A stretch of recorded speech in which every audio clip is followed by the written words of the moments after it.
Fitness on. Oh, hello there! Oh, hey! What's up, guys? Welcome to How To's with Morgan and Ashley. I'm Ashley. Morgan, two bonds make a right. What are we doing today, Morgan? We're working out right now, but we're gonna take a little trip over to Chad Landers Private Gym, Push Private Fitness. He's a friend of ours. He's a personal trainer. He's owned his own gym for 15 years. He's been a trainer for like over 24. And yeah, he knows all things nutrition and fitness. And we're gonna ask him lots of cool questions. So watch out, guys. Here we go. We're gonna go get our fitness questions on with Chad Landers. Yep. Fitness is a state of mind. We're in that mind. We're in it. We're in it to win it. Here we go. Team push. Ooh. Enjoy the interview, guys. Empower. My right arm's gonna be more worked out. What the squat? What the squat? Oh. That's not good.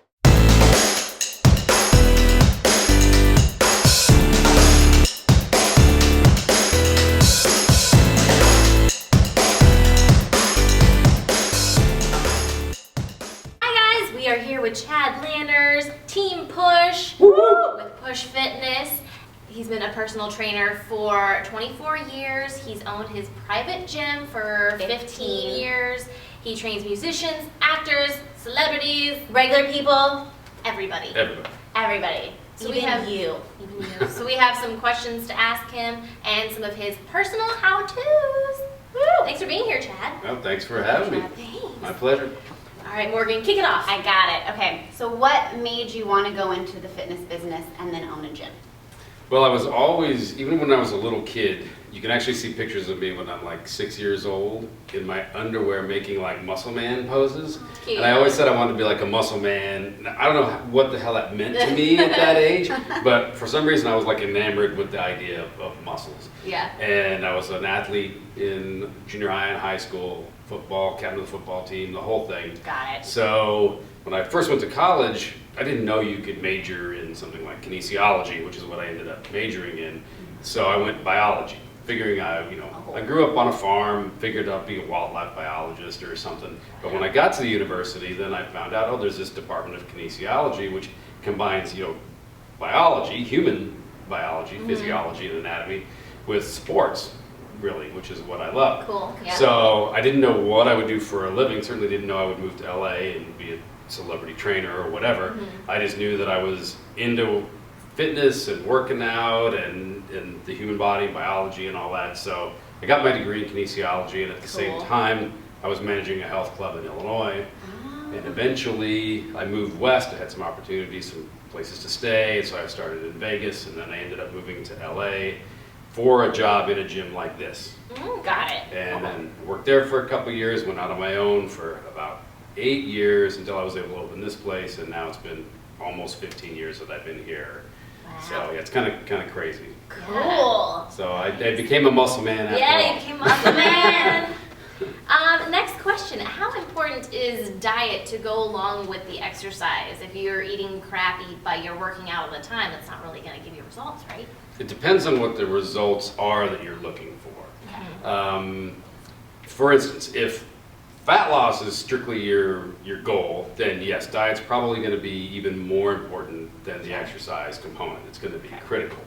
That being said, if you're not really too concerned with your body fat levels, you're comfortable with where those are at, and you're just trying to get stronger or more flexible or better cardio conditioning or whatever, it's going to have a lesser importance. You certainly shouldn't be eating like garbage, but you don't have to eat so crazy lean and watch your calories and all that like you would if you were trying to lose fat. So it really is kind of goal dependent. Okay. Just no In-N-Out or pizza every day. Not every day. There's certainly a place for all that stuff in your diet. I never, even my actors, unless there's a specific role that's we're under a time crunch for, then yeah, we got to be pretty strict with things. But if not, I want people to be able to live an enjoyable life, and food is part of that. Yeah, it's just knowing where and when to have you it. gotta indulge a little bit. Exactly. Yeah. It's just being conscious of it, right. of what you're doing and when you're doing it and how often you can do it and that kind of thing. That's true. I do feel skinnier when I get to eat like cookies and stuff every once in a while, as opposed to when I tell myself no.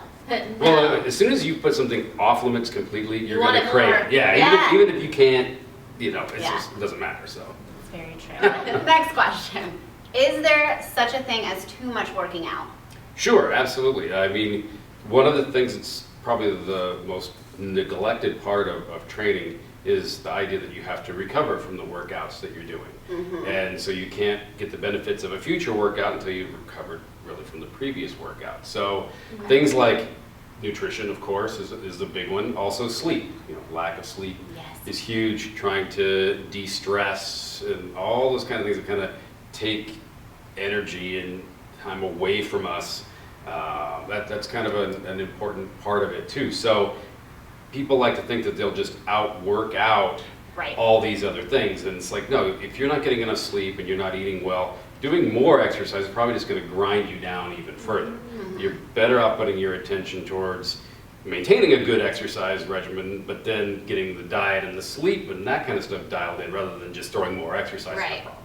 Right. Oh, I'm doing good. I get about 8 hours of sleep at least a day. I gotta up my sleep.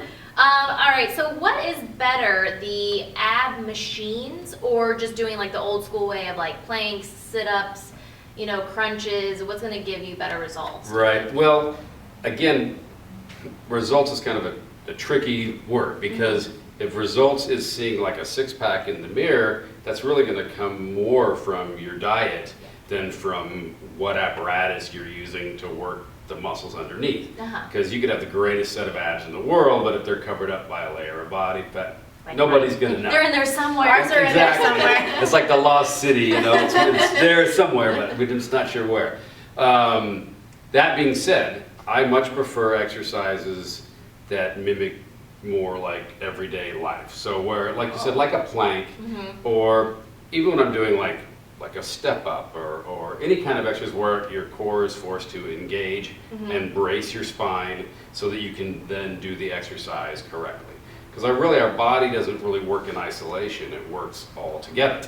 Right. So if you look at any athlete on a football field or basketball court or whatever, when they're making moves and stuff like that, the core is a really big, important part of that, Yeah. with energy transfer from the lower body to the upper body and with safety of their spine. So I prefer to do exercises where people are under load, where they could be like a farmer carry, where they walk around the gym with a kettlebell in each hand, just bracing it and walking. Something as That's simple still as like a that. good ab exercise, right? Absolutely, it's a great thing, and it's more indicative of what your abs are called on to do during the day than getting inside some crunch machine and putting a bunch of weight on it. Right.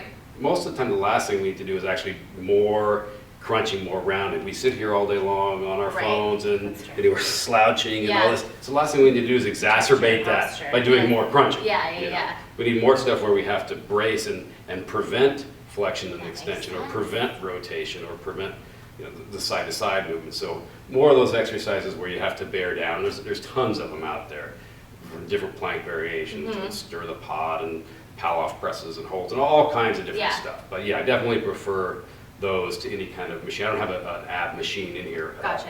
Okay. Cool. What is the #1 exercise you think everyone could add to their fitness routine? Like the most beneficial for like Well, everybody's body. This is going to probably surprise you because I'm excited. well, because it's going to be so boring actually. Because you got to remember, when you're talking about everybody, Yeah. because we tend to, especially living here in LA, we're a little bit of a vacuum where Yeah, everybody's active and pretty and looks good and whatever. But the biggest thing that's going to help the most people out there is actually walking. Is getting off your butt and walking more. Now that's just the first step, of course. Right. But That's most important. people aren't working out at all. Yeah. We're in a very small minority of people. Mm-hmm. And so we gotta reach those people where they're at. Yeah. Right now they're on the couch. They're not already at the gym. So Yeah, it's not yeah, an extra right. special exercise they need to do that's gonna Gotcha. make some big difference. It's they need to get moving more. That makes and sense. then once they do that, then hopefully they start to get motivated more to maybe seek out somebody like me, like a trainer, to help them Yeah. kind of get through this. Because a lot of times for those people, going to the gym is completely intimidating. And so Oh, the yeah. last thing they're going to do is go venture in there when they've got 50 or 100 pounds to lose, because it's scary. Yeah. And they don't want to be, you know, made fun of or Yeah. what have you. So really starting with walking, and that could graduate to hiking or what have you. And then eventually, hopefully that momentum they build up Yeah. from just being more active and holding themselves accountable to that Mm-hmm. will transfer to a place like this, to the gym.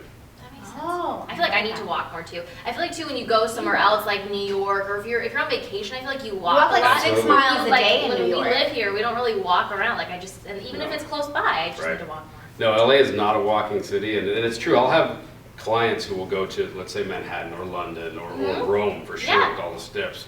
And they come back, even though they've eaten pretty much whatever they want. They're more fit. Exactly, they I'm come back always more leaner. fit when I and- come back from New York Right. after all my pizzas and all my burgers. And it's something as simple as that, Yeah, just that's being more crazy. active every day. So gotta that's keep where that in I mind would working start here in with LA. everybody. Next question: when an actor or celebrity has a movie to do or a film, or going on tour, do you feel like they come in more specifically to get in shape just for that, or do you think it's just like their way of life always, no matter if they have a role they have to like look good for? Right. Well, I've had both situations come up over the years, but I would say, by and large, most people that are doing that for a living, they kind of know that they need to look a certain way and be a certain Yeah. way.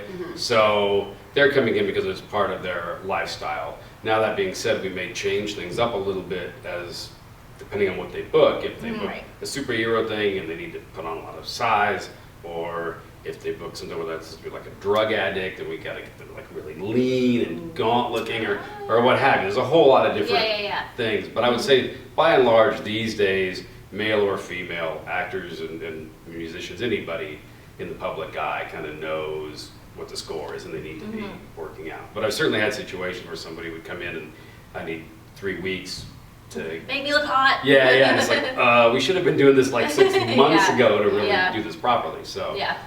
but yeah, by and large, most people, especially in LA, tend to, fitness is kind of We're their fitter. their State thing, of their state of mind all the time. Yes. Cool.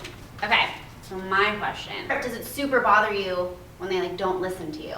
Like if you were like, eat healthy, come into the gym an extra couple times a week on your own, and they're like, oh, I didn't do that. Or they're like, I'm not Whatever. looking like how you said I was gonna look, but they're not like This is your fault. Well, I'm pretty lucky. I have a lot of really good clients that take kind of personal responsibility for what they're at. They don't blame me if they didn't eat right or, Yeah. or what have you. So That's good. I try not to be judgmental in any way. All I Yeah. try to do is make sure that people's behaviors line up to what they say their goals are. And if they're not willing to change those behaviors, whether it's something here in the gym or in the kitchen or whatever, then I try to get them to adjust to a goal that may Lower their fit into their expectations. that may fit into their Yeah. their lifestyle a little better. 'Cause it's a balancing act, Yeah. and you have to meet people where they're at. And so they may think they come in through the door wanting a 6-pack, but then once we get started and they see how difficult that is and So how hard. much they have to change their So much lifestyle, work. it might be like, you know what, rather than complaining about how come they don't have a 6-pack, Yeah. why don't we say, well, this is what you're willing to do lifestyle-wise, so let's nail that and be happy with those results. And then if you want to change, we'll have to change something, but you can't Yeah. have it both ways. That makes sense, You yeah. know, so I'm just trying to align behaviors and goals and people's lifestyles, how they're willing Got to it. live. Is it better to work out in the morning or at night? Because I personally feel like when I work out at night, I have more energy. I do better in the However, evening. when I get it done in the morning, I feel good because I'm like, I did it already, got my workout done. So which Right. is better? Well, the truth is neither is better than the other. That's good. It really is going to be what works best for you. So for you, it might be like 10 o'clock at night is your jam, and you're going to be the most consistent if that's when you do it, and you're just not a morning person, you can't do it before work or whatever. So for you, it's best to go at night. For somebody else, it might be, if they don't do it at 5 a.m. before the work and the kids and this and that, they're not going to do it. Yeah. So a lot of times people think there's some ideal time or day or whatever, and if they can't do that, then they don't Yeah. do anything. It's like, no. You need to do what works best for you and your Got it. lifestyle that allows you to be consistent. Because the only way you're going to get any results is to be consistent over the long term. Right. And that has got to fit in with your lifestyle. Yeah. So do what works for you and don't worry about if it's 0.1% better to work out Yeah, in the yeah, morning yeah. or not. It's Got it, not going to okay. make a big deal. Cool. I will work out at night then, because I feel like I'm more in the zone at night. It's both for me. I don't know. Now I know it doesn't matter. Right, Whatever's best for me. just do it like Whatever Michael I said. Get it done. Let's do it. Right? Okay. So, if you see one more piece of gym equipment or have to train one more person, do you ever feel like you're just gonna lose your mind? Like, This is you've had Morgan's it. go-to question. It's my go-to question. Yes, Is everybody. do what you love, and it's not work. So I always Right. I double check. Well, and I would say it's true. I've been very fortunate. I mean, I've literally been in the fitness industry for 30 years and as a personal trainer Wow. for 24 and having the gym for 15. So it's been a long, long time. And a lot of people think that this is like the most boring thing in the world. You're like just counting reps and whatever. But it's really about the people that you work Yeah. with, you know. And I love coming to work every day. I love the other trainers that are here. I love the clients. And I've had a lot of very good experiences over the years with clients. One of my clients I've been training for 22 years. So I've seen her through a lot of stuff. That's cool. She's 75 now. And I've Nice. been through, yeah, oh yeah, I've been through breast cancer with her and That's crazy. all different kinds of stuff. So to see people through the hard times in their life and to kind of be that Transform, rock. yeah, that's awesome. Yeah, it's a great thing. So no, I'm very fortunate. I love what I do. I can't imagine doing anything else. That's I can't awesome. imagine retiring, even though I've been doing this for so long. It's like, why the hell would I retire? Yeah. You know, so no, I do not have any Cool. problem with coming in and training my peeps, and I Awesome. hope they keep coming in. Everyone we interview loves their job, guys. So far, yeah. Well, that's good. Yes. If you don't love your job, find another job. Find Yeah, a job, exactly. do what you love. Do what you love, guys. So this is a how-to channel. So we have a couple of how-to questions for Chad. So how to know how many calories you should be getting each day. Like, you know, I'm sure I should be getting a different amount than, you know, Morgan, Yes. and then my mom, you know, so how do Sure. you figure that out? Well, what I found is the best thing to do is you got to know what you're having right now. There's no like magic. There's just formulas out there that show like maybe what you should possibly be getting. But the ideal thing to do if your weight has been stable is to track what you're eating, like with MyFitnessPal, or you Yes. could certainly write it down. I've done that. Cool. Yeah, but see what you're eating now, because you might be surprised. You might be very active and you might be eating 2,400 calories a day and had no idea. So if you went by some formula that said you were supposed to eat 1,600, you might be way underfed versus how your Yeah. activity level is. So what I would do for anybody is to track, and what I tell clients who come in is I don't want them to be good or to eat better than they've been eating just because they think I want to see a certain thing. Just eat like what you on normally that. Just would. do what you normally do. We're looking for a plot point on the map to see why you are where you're at right now. And that way we can best determine what we need to change in order to change it. Gotcha. So, you know, you might be normal right now at 2,200, you might be at 1,900, and you might have different goals, so we might need to change different things. Got it. Right. So the best thing to do is just to use an app and to track what you're doing now. Use a food scale and measuring spoons and cups, and really, yeah, you want to really get specific. Yeah, Because right. otherwise you're just guessing. Yeah. Yeah. You Well, it's know. cool now, like a lot of restaurants and menus now have like the calorie count on them. where Yeah, it which can could still be a little sketchy because you got to remember that calorie count was figured out on a certain exact size portion, and that portion could be bigger or smaller than what was measured on that day when they put it in the thing. So you could be thinking, oh, I'm only eating, you know, the 600 calorie Even thing. think about that, my mind is blown. Yeah, well, it could really be no. it could really be 700, or it could really be only 400. So Yeah, that's true. it's difficult with eating out. Yeah. So with eating out, that's where, rather than just because the menu says this is a certain thing, if you're like, you know, this is deep fried and whatever, and I don't think the calories are as low as Yeah. what this is saying. It's Yeah. better off, you know, go with the vegetables and the grilled chickens and stuff like that. Stuff that you Modify, know Gotcha. are going to be lower in Yeah, calories right. than just whatever the menu said. Cool. Okay. My how-to. How to lose weight the fastest, safest way.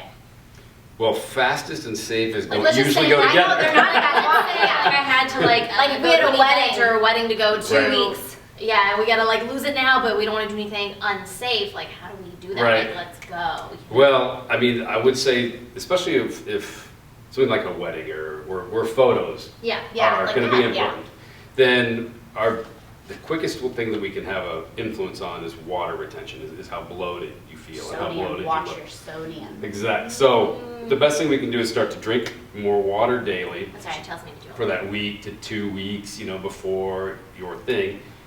Cut back on your carbs if you've been having a lot of carbs, just because carbs tend to help retain water Okay. along with them. And we're just trying to kind of de-bloat, and because you're not going to lose a lot of body fat in a short period of time. And if you try to starve yourself to do that, you're going to lose muscle too, Right. and you're going to look kind of crummy. Yeah. You might be in a little bit smaller package, but You're gonna look you'll, silly. yeah, you won't look good. You know, you won't look firm and thin and curvy. You just look like blah. You know, so what I would do is drink more water. Just control, The you know, the carbs. carbs and Okay. the sodium a little bit. Up in here Where at did this Push guy come Fitness, from? Marty. Bobby! I'm here. Bobby, We have a guest question. he's also a fitness instructor. You might recognize him from our video before. That's right. And he has a question for Chad as well. Guest question. Yes, I do. Hi, Chad. Hey. You're Okay. on, Bobby. So, my question is, with all the programming that you do with clients, and as much as you're in the gym, training with different clients, how do you find not only the time to work out, but the motivation to work out? And also, are you on any kind of a regimen or plan right now? Oh. Well, the- So finding the time to work out can be challenging. So I don't have a set time that I work out every day. 'Cause it depends on when I have gaps with clients. So And what works best for you. exactly. Now I do also, aside from lifting weights in here, I box, so I do schedule that twice a week outside of here at times when I don't normally have clients. But for weightlifting in here, it definitely depends more on what my schedule is and when I can fit it in. You know, so the thing that would be a mistake is if I said, well, I'm going to work out at this time every day, and then I get a client who needs that. Obviously, I'm going to take the client. Mhm. So then I wouldn't work out at all if Yeah. I was like, oh, well, I didn't get it in. But Yeah. if I don't have a set time, I just know that day I'm going to do something, Yeah. then I can do it later or whatever. But Is you- it easy to find the motivation though, because you've been in the gym all day and also been like doing, you know, in that mindset all day, pretty much with other Right. people. So then what comes to you? It's are you kinda, definitely like, more tired? difficult at the end of the day to Yeah. try to get something Yeah. because the last thing you want to do after Stay 8 or here. 10 clients, yeah, is stay here and do your own thing. Yeah. It can be challenging. So sometimes I'll look at my schedule, what it's going to look like over the course of the next several days, and maybe instead of working out on that day, I'll do it the next day instead. So there's, you know, being too regimented where it sets you up for failure can be a bad thing. Yeah. You need to be able to be flexible enough that you still get it in. You can't be, you know, too flexible on Yeah. yourself where you're not working out at all. Right. But you Gotta have roll to, punches. yeah, Yeah. exactly. You got to be malleable and let it, Got it. you know, work however it does. So my program now, I'm usually lifting weights 3, sometimes 4 times a week, box twice a week, and then take 1 or 2 days a week off to rest. Oh, I like it. Cool. Thanks for the question. That was the guest question welcome. from Guest Bobby. Yes. I've done what I needed to do. That's it, guys. Thank you so much for watching, and thank you, Chad, Thank you, for Chad. answering all of our Sure, my pleasure. questions. I'm so excited to go work out. We're gonna go hit the gym. We're gonna go on 2-week walks. fitness challenge happening. We're ready. Drink your We're water. ready to transform. Drink your We're water. gonna be drinking water. She Drink got your me a water, small Ashley. bottle. Yep, we're gonna make it happen. Please don't forget to subscribe to our channel, and also please follow us on our Instagram at HowToBlunts. Make it right here, and you can follow Chad at Chad Landers on Instagram or pushprivatefitness.com. Check it out. That's his website. And then his Instagram is Push Private Fitness, right? And Chad Landers. I And got Chad it. Landers. You can find me. You can trust get him me. on Find all angles. Google me. Google him. Look at all the awesome stuff he's done. Google. Thanks, guys. Thanks for watching. Go drink your water. Go walk. And work out. Go on a walk. Team push. Team push. Team push. You don't have one. I know. You're not cool.